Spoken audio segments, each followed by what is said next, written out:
Hello, welcome back. We are still studying section 1.1.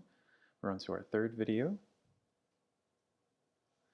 We've covered so far identify the domain of a number and evaluate a function from an equation, domain of a function, gain familiarity with piecewise defined functions, and now we're on to introduce and illustrate functions used in economics. So we'll jump ahead again real quick. This is a shorter video, intended to get us familiar with some functions, but more actually getting us familiar with terminology that's used in a typical introductory macroeconomics course. So we have 4 or 5 definitions here basically to throw at you. So demand for a product is unit price, and you can think about this either way. It's definitely the relationship between price per item and how many units are demanded by consumers at that price.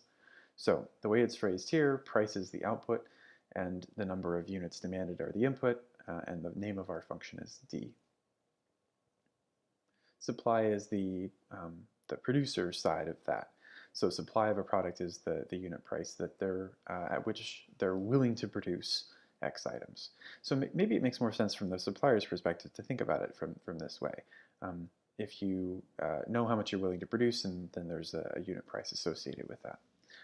There's a pretty distinct law of demand that's seen in economics. It's not as clear that the supply piece of this is quite at the same level of importance as the demand side. But nevertheless, we see a lot of demand and supply curves in introductory econ courses, and we're going to use them in our class too.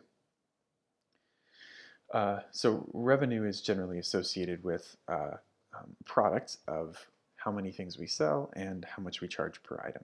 So if we sell X things and we charge P dollars per item, we're going to make X times P in revenue. So revenue is sometimes referred to as gross profit, so the amount of money that you make before any kind of cost to produce these things are taken into account. Profit is what we get when we actually do consider that cost.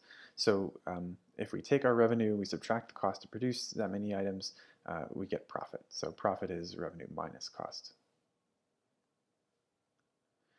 And then finally, we've got average cost. So this is not really a new definition, but it's basically taking the cost function and dividing by the number of things we produce. So if C was our cost function to begin with, and X is the number of items we make, C divided by X would be average cost.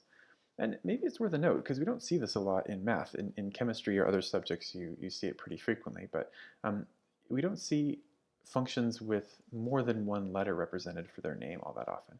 So AC is the name of this function. Typically we would just write A or C or something like that, but nothing prohibits us from writing more than one letter to represent the name of this function. So AC is the name of it, and for average cost, of course, and then X is the input. So we'll go through a quick example, and then we'll call this good. So our quick example is, of course, Timmy's water balloons. So Timmy will say, this is the hourly demand. So if he is interested in selling X water balloons, then this is fairly contrived. But let's imagine that this is the how much he's going to make out of this. So this is the unit price per item, how much he can charge per balloon. So 20 minus X squared gives us the unit price per balloon in dollars when X are going to be sold. So we've got the demand piece of it, and the cost says that we'll just throw out a fixed rate here, so it's 50 cents per balloon. So if every balloon Timmy makes is sold, then the profit function looks something like this. So profit, revenue minus cost, so there's just our first definition given what profit looks like. So now we need to break it down a little bit further, because we need to get to the revenue piece of it. So revenue, again, just using its definition, and we're making use of all this stuff we had a minute ago.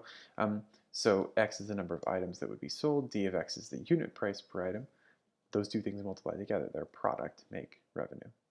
This gets a little confusing if we talk about how many products you sell, and then the product of these two numbers. So we'll try to use items or units to refer to how many things we sell, as opposed to product, so we don't get that confused with the math terminology.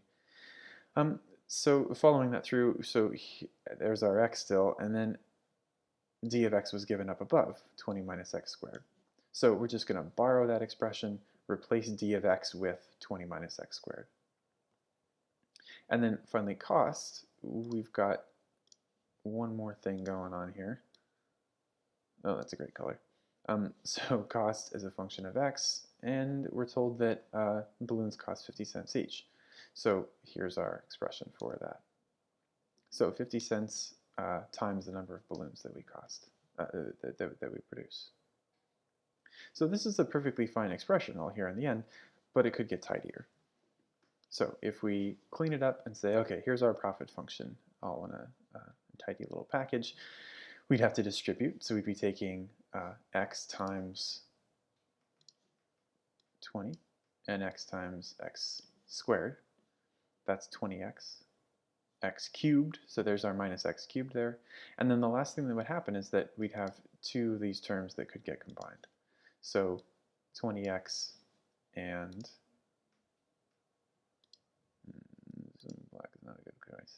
Gray it is. 20x and 0.5x make 19.5x when we subtract them. So at this point, it sort of feels like we've just now gotten to the interesting point of this function.